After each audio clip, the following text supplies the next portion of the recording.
The Shaq versus Dwight Howard beef has been an ongoing feud for many years now. With both players being considered among the most dominant of centers in NBA history, they actually have more than a few similarities. Both Shaq and Dwight were drafted by the Orlando Magic, and they both would play for the LA Lakers later in their careers.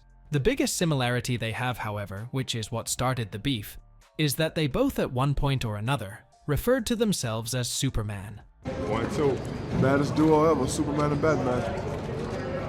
Although it was Shaq who had the nickname first, it was at the 2008 Slam Dunk Contest that Dwight Howard would pull out his Superman dunk that shocked the world at the time. Got the cape moving, he's got it flapping. Oh my gosh. Oh, my goodness. A second straight 50. After the dunk, and with Dwight dominating the NBA at the time, it seemed as though the nickname had been passed on to Dwight. Shaq, however, did not agree with this, as right after the dunk contest, he went to Twitter to say, "So you wear a cape and win a dunk contest, and they call you Superman." Dwight, to this day, insists he didn't take the Superman name from Shaq, and that he actually got it from Soulja Boy. I got the nickname Superman from Soulja Boy because he had a song called Superman. Which actually makes a lot of sense, since Soulja Boy's famous Superman dance was very popular at the same time as the 2008 dunk contest. Ever since then, it's always been Shaq who's not been happy with Dwight. Dwight Howard, every time he step in my arena that I built, his dumb need to look up.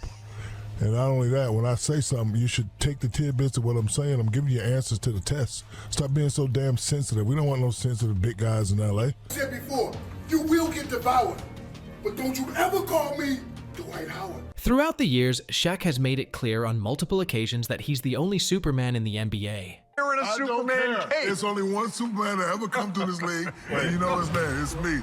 A regular guy's okay, but in this thing of ours, there's only one Superman. A man had a Superman. I don't give a damn what he had on. There's only one Superman.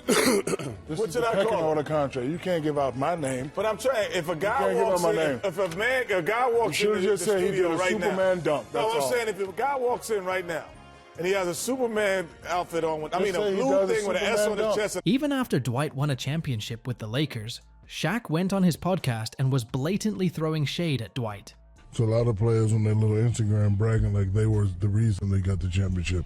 I ain't gonna say no names. Sit your ass down. You didn't do nothing. Stop it. But I already know who you're talking about. You know it too. I know you know who I'm talking about. Stop it. There Front were- runner, By the way, bandwagon jumper. Stop it. In a way to squash the beef, Dwight went to Twitter of November last year to challenge Shaq to a boxing match.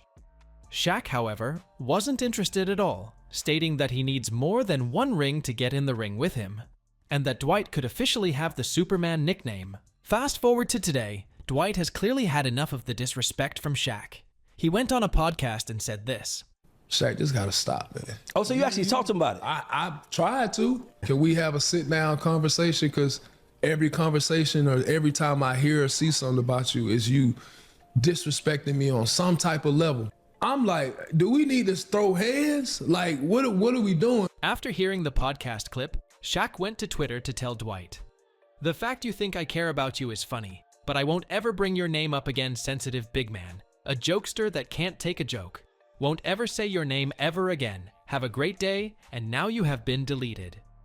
Dwight replied with, "I know you care because you've been hating and talking for 20 years. You're too big to be this insecure. I hope you don't bring my name up again. 52 years old, tweeting me and still hating. Now all this time you were joking. You've always been jealous. Jealous of Kobe, Penny, D-Wade. You're jealous of Charles too. Go move around, big lazy, insecure. I still have that long 5-paragraph direct message you sent me a couple years ago, telling me that I'm not that great to hate, and you're still doing it. It's 2025, grow up and move on." Shaq once again replied with this tweet, which you can read for yourselves, but all Shaq pretty much told Dwight is that his legacy is his new podcast, and that he'll only ever be a Hall of Fame podcaster and not a player. We probably haven't heard the end of this beef, as it's still very much ongoing. I think both players need to move on, and they should probably just stop mentioning each other completely.